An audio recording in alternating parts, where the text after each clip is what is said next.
नमस्कार, एक बार फिर से मैं आप सभी के सामने उपस्थित हूँ बेहद महत्वपूर्ण टॉपिक के साथ। और एक बार फिर से पूरा बिहार गौरवान्वित होने वाला है, क्योंकि यहाँ पर बिहार का जो अशोक स्तंभ है उसको यूनेस्को की टेंटेटिव लिस्ट में शामिल किया गया है।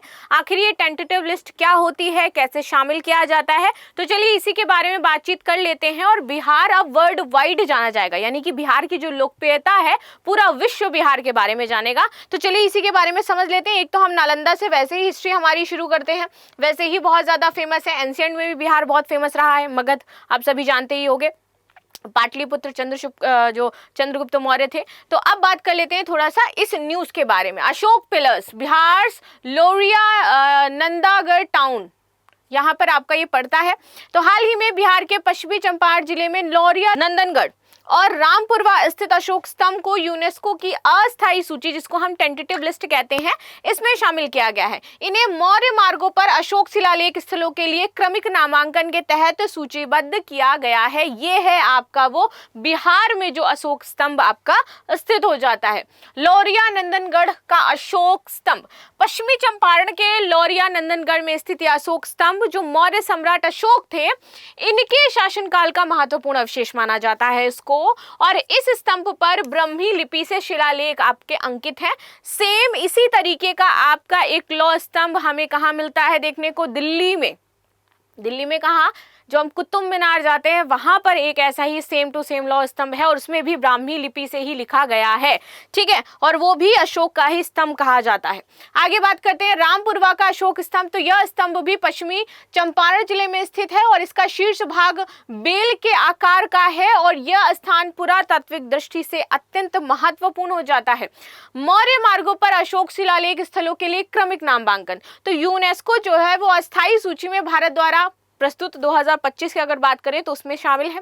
ये भारत द्वारा यूनेस्को को प्रस्तुत एक महत्वाकांक्षी सांस्कृतिक प्रस्ताव है, जिसके अंतर्गत मौर्य सम्राट अशोक द्वारा स्थापित शिलालेख और स्तंभों को एक सूचीबद्ध क्रमिक रूप से शामिल किया जा रहा है कि भारत में कहाँ कहाँ अशोक के शिलालेख मिलते हैं, कहाँ कहाँ उनके स्तंभ स्थापित हो जाते हैं, क्या अवशेष मिलते हैं, वो सारी इस लिस्ट में रखे जाएंगे। और इन समूहों को, जो पूरा विरासत समूह हो जाएगा फिर ये अशोक का, इसको यूनेस्को की विश्व धरोहर सूची में शामिल करने की दिशा में आगे पहल करी जाएगी। इस नामांकन का जो उद्देश्य है वो आखिर क्या हो जाता है, तो मौर्य साम्राज्य के सांस्कृतिक और राजनीतिक प्रभावों को संरक्षित और प्रदर्शित करना, अशोक के शिलालेख और स्तंभों की ऐतिहासिक सांस्कृतिक एकता को एक वैश्विक मंच पर पहचान दिलाना यहाँ पर चाहते हैं। भारत की प्राचीन शासन प्रणाली, बौद्ध नीति और धर्म प्रचार के वैश्विक महत्व को यहाँ पर रेखांकित किया जाएगा। यूनेस्को की वेबसाइट के अनुसार भारत की अस्थायी सूची में क्रमिक नामांकन में बिहार, उत्तर प्रदेश, मध्य प्रदेश, कर्नाटक, आंध्र प्रदेश, गुजरात और दिल्ली जैसे राज्य शामिल हैं, क्योंकि यहाँ पर भी आपका स्तंभ मिलता है। जैसे मैंने आपको बताया, कुतुब मीनार में आपको जो लौह स्तंभ देखने को मिलेगा वो आपका एक शामिल हो जाता है। क्रमिक नामांकन के बारे में, इसमें किसी एकल विरासत स्थल की बजाय विषयगत, तो जैसे अभी आपने देखा होगा कि 17 जो मराठा आपकी विरासत थी, किले थे, उनको एक साथ शामिल किया गया, तो वैसे ही यहाँ पर विषयगत रूप से जुड़ी हुई कई संपत्तियों को एक समूह के रूप में नामांकित कर दिया जाए, पूरा एक समूह। ये मॉडल तब अपनाया जाता है जब अनेक स्थल ऐतिहासिक और सांस्कृतिक तथा भौगोलिक रूप से एक धरोहर श्रृंखला से जुड़े होते हैं, एक ही साम्राज्य से जुड़े होते हैं, एक ही व्यक्ति से जुड़े होते हैं, राइट। यूनेस्को की अस्थायी सूची, ये उन संपत्तियों की सूची होती है जिन्हें भविष्य में विश्व धरोहर स्थल में शामिल किया जाएगा। अभी अस्थायी रूप से है, फिर कुछ समय पश्चात देखरेख के बाद ये कहाँ चले जाते हैं, अस्थायी सूची में चले जाते हैं।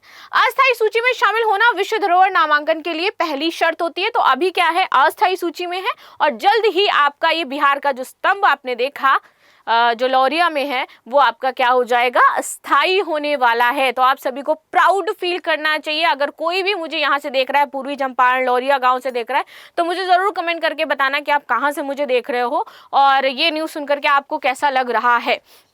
और ये भी बताइएगा कि उपराष्ट्रपति जी ने हाल ही में इस्तीफा दे दिया है। तो बहुत सारे लोग कह रहे हैं नीतीश कुमार जी जो हैं वो शायद उपराष्ट्रपति बनेंगे। तो आपकी क्या राय है बिहार वासियों, आपको क्या लगता है कि नीतीश कुमार जी को उपराष्ट्रपति बनना चाहिए या फिर नहीं, राइट। आगे आते हैं। संयुक्त राष्ट्र शैक्षणिक, वैज्ञानिक और सांस्कृतिक संगठन, जिसको हम कहते हैं यूनेस्को, इसकी स्थापना की बात करें तो 1945 में ये शांति, शिक्षा, संस्कृति और विज्ञान के क्षेत्र में सहयोग बढ़ाने के उद्देश्य से की गई थी।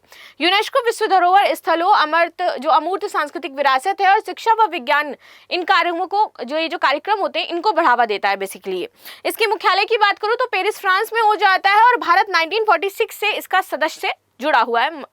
1946 से मतलब इसने हस्ताक्षर करके इसका पार्ट बन गया था। यूनेस्को में शामिल करने की कुछ कुछ श्रेणियां होती हैं, कौन कौन सी, तो बात करते हैं। तो देखो, यूनेस्को विभिन्न प्रकार के अंतर्राष्ट्रीय मान्यताओं के माध्यम से किसी भी स्थान, परंपरा, संस्कृति और नवाचार को मान्यता देता है। इन श्रेणियों में मुख्यतः निम्नलिखित वर्गों में बांटा जाता है, जैसे कि प्राकृतिक, विश्व धरोहर, सांस्कृतिक और मिश्रित धरोहर स्थल, आपके मानवता की अमूर्त सांस्कृतिक विरासत। तो इसमें किसी देश की जो जीवंत अभी तक परंपराएं हैं उनको रखा जाएगा, प्रदर्शन कलाओं को रखा जाएगा, सामाजिक प्रथाओं को रखा जाएगा। जैसे अभी हमने हाटी समुदाय में देखा कि वहां पर पॉलीगैमी शादियां होती हैं, यानी कि एक महिला दो पुरुषों से विवाह करती, तो वो उनकी संस्कृति हो गई, वो उनकी सभ्यता हो गई। अगर चाहे तो उसको शामिल किया जा सकता है, लेकिन अच्छी होनी चाहिए वो संस्कृति, सभ्यता, राइट। यूनेस्को बायोस्फीयर रिजर्व, ये जैव विविधता संरक्षण के लिए आपकी यूज की जाती है। यूनेस्को विश्व स्मृति रजिस्ट्रार, इसमें ऐतिहासिक आपके जो दस्तावेज होते हैं, लिपि हुई कोई दस्तावेज है आपका, उसको रखा जाएगा। पांडुलिपियां होती हैं, अभिलेख होते हैं, जिन्हें विश्व के विरासत रूप में शामिल कर लिया जाता है।